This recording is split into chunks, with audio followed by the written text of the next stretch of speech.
Leo.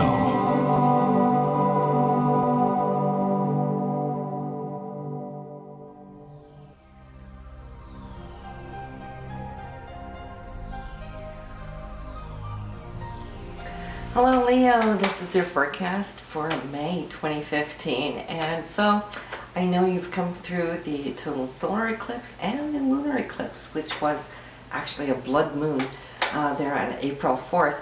So this month here in May, it's like now you've come through those transitions, and eclipses denotes the endings of certain things and beginnings of new things. And now this month, May, is going to bring to the forefront perhaps what those new beginnings are all about, because the entire month here with transits that we're going to be going through is showing how you're going to be making choices and decisions. And so there's a lot of stress aspects, but stress is not necessarily a bad thing. It shows that it's a dynamic chart, meaning there's action, and you're going to have to navigate now as you're laying the foundation of your new life for what is to come. So it's going to be exciting, but pay attention though, because there's a lot of things that we need to be aware of here for May. Now, the solar eclipse was 29 degrees here, 20th of March, in your 8th house for money, looking at your security, your savings, the balances and so forth, or the money that you're holding with somebody else. So since March 20th, this has been on your mind. Then came the lunar eclipse there, 14 degrees there in Libra, which for you was the 3rd house. The 3rd house for traveling and communication and figuring out that you would like to be a little bit more on the go, a little bit more flexible. That's what the 3rd house is all about.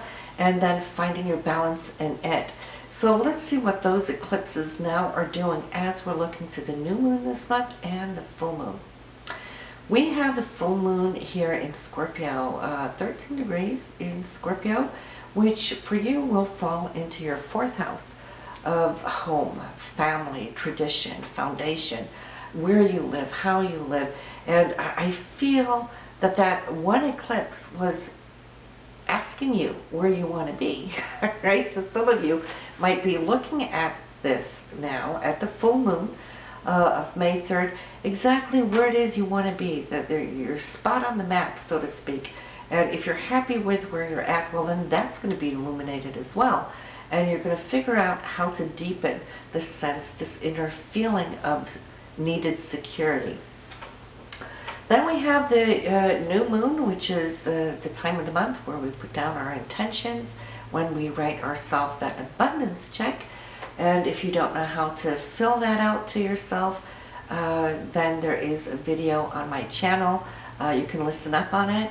And it is by the law of attraction, how we can draw to us a little bit more prosperity each month by writing ourselves a check that we, at the end of the period, just tear up and throw away. But then we can see what prosperity we have drawn to us.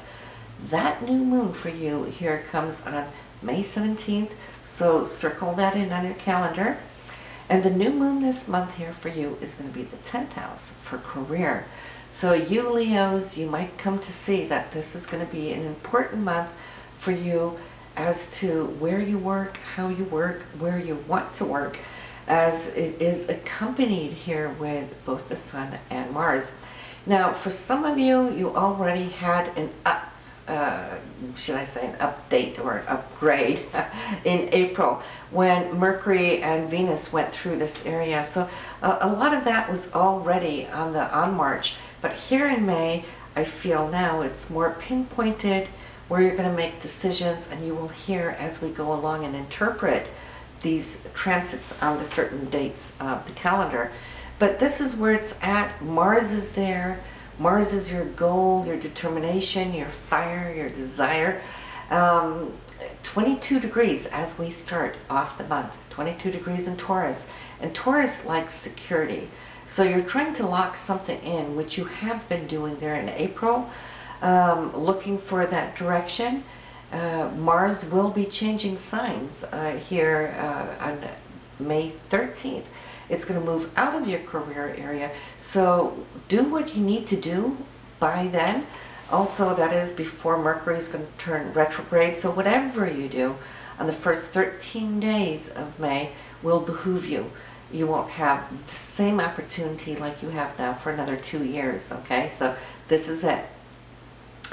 Then after the 13th, Mars is going to move into your 11th house. That's the social area of your chart. You might be spending more time with friends. You might engage a little bit more with groups or organizations. Venus is already there. It's 22 degrees as the month starts off, but will only stay here until May 8th. Then she's moving into the 12th house, where she wants to rest up a little bit, just because it's been very busy for Venus in April and here until the 8th. So she's just wanting to pull back and do her thing, spa herself, so do some yoga or go get a good massage and relax. You're recharging after the 8th. Now, Mars is going to be very busy. It will move into that 12th house in June. So for right now, he's going to be busy. That is your drive. So it's not going to be a full rest for Venus quite yet. So let's see, top of the month. I said it's going to be a month where you're going to have to make some decisions. And we're starting off with Mercury and Saturn in an opposition. Mercury's communication, it's how we think, our linear thought process. Saturn could be your own inner authority. It could be the authority outside of yourself. It could be a boss. It could be a husband. It could be a father. Whatever it is that represents that. It could just be the law of karma, because it is the Lord of karma, will come to you on the 3rd. And this opposition here, as I see it, is between your 5th and your 11th house. So your decision might be, how much do you want to do as far as your own creativity? That's the 5th house. Self-expression, or also the area of children or the business that you own. So Saturn here is asking Mercury, which is up there in the social house, where do you want to focus your energy? On the 4th, we have the Sun and Jupiter, the Sun being in the 10th house and Jupiter being in your 1st house. So again, we have between the career house and yourself. And the Sun always wants to move. Think about the Sun also being fire, right? And Jupiter is saying, are you sure this is the area you want to move into, because your wish may be granted? Now, if you feel good, if you have a great intuition, if you have worked really well over the last couple of months on a conscious level of what it is you want, well then Jupiter, now moving, direct, will grant you this as she lifts you.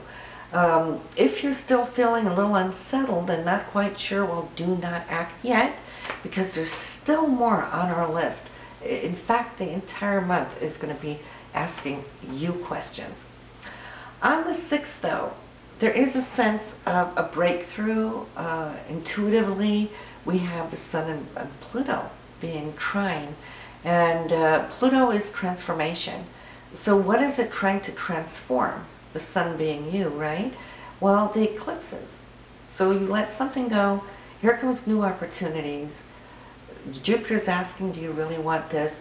If so, Pluto will give the power to transform it into these new beginnings. And yet again, we have a square coming from Mercury to Neptune. So there might be a little letdown, a little disappointment there on the 9th, or news that you hadn't really thought you would get and you got, and it might not be all that positive. Squares are sometimes a little burst of a bubble. This could come to you in the area here between maybe some investments or money placements, or if you thought that you would get a raise or a bonus, well, maybe not so. Maybe you didn't get the promotion here quite yet, but that can still come. On the 15th, we have Mars and Saturn opposing one another. And think about Mars is always wanting to charge ahead, unless he's retrograde, and he's not. So he's moving, down the superhighway here just like the sun was, and Mercury too, when it was stopped. And Saturn's saying, well, so where you're heading? Are you sure you want to go this direction? And it's only because Saturn right now is trying to play the devil's advocate to see how secure you are, how convinced you are. If there's any doubt, well, this is the time to weed it out. Saturn's only giving you a reality check so that you can really feel assured when the portals are going to open up upon you. On the 16th, mark that, because this is probably the nicest day of the whole month. We've got Venus and Neptune together. It's going to feel good. It's a romantic day. So, you know, make sure that you can take off some extra time here with your loved one, because right after this, we're going right smack back into the dynamic rest of the month. On the 22nd, and between the 22nd and the 27th, well, it's like this. One thing after the other. It starts off with a money discussion. It's Pluto and Venus. They're at odds with each other. Venus wants something and Pluto's not quite on the same page. Venus rules money. It also rules love. So maybe there is a money discussion between you and a loved one on this day. There's a lot of passion here in this, and if you're good with your partner, well, then this could just be a very passionate day for you. The following day, on the 23rd, though, we have the Sun now in opposition to the devil's advocate of Saturn, and questioning you again. So where are you at now? You know, you've had time to think this month. And if you're feeling good about where you're at, well, then Saturn will let you by and through the gate. If there's still some insecurities, then don't act. See, the thing is, we always think we got to do something. We can't just do nothing, right? But let me tell you that in certain situations, doing nothing is actually doing something. It's taking the conscious choice of not acting is a doing. So yes, this Sun Saturn, it's more the devil's advocate asking you, making sure, you know, that this is the new direction you want to go. Now, there might be some news there on the 26th and 27th, because straight through here until the 29th through the 31st, we're going to have a little bit more of this going on. 25th, Venus and Uranus are squaring up on each other. There might be a money issue again coming into play. And Uranus might take a little twist, a little turn coming in. So you're going to have to really balance what it is that you do want. Now, Venus at that time is in the 12th house. Uranus for you is in the 9th house. So it might have to do with that you might want to go somewhere here with Uranus in the 9th house. Wants to travel, wants to create changes, change up the energy, so to speak. And especially because it wants to get away, that 12th house sanctuary, right? So there might be something going on there. Then on the 26th, Mars is going to be squaring off on Neptune. Mars is direction, our goal, our ambition, our drive, and Neptune might also here put up a little roadblock. So there could be something that needs to be adjusted. Maybe some appointments have been set up and you might have to take a rain check, but that's all good. Just, you know, there is a reason for all of this, and it will come out later here in June. The 27th, though, you might feel a little frustrated. Mercury here is still retrograde for one, but you've had all of these roadblocks, right? And Mars just wants to go already. It wants to act, right?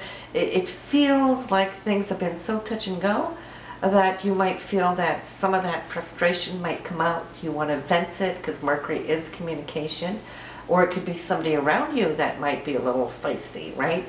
But this is a very quick passing energy, and we end the month here with Mercury and Neptune square the Sun and Neptune square.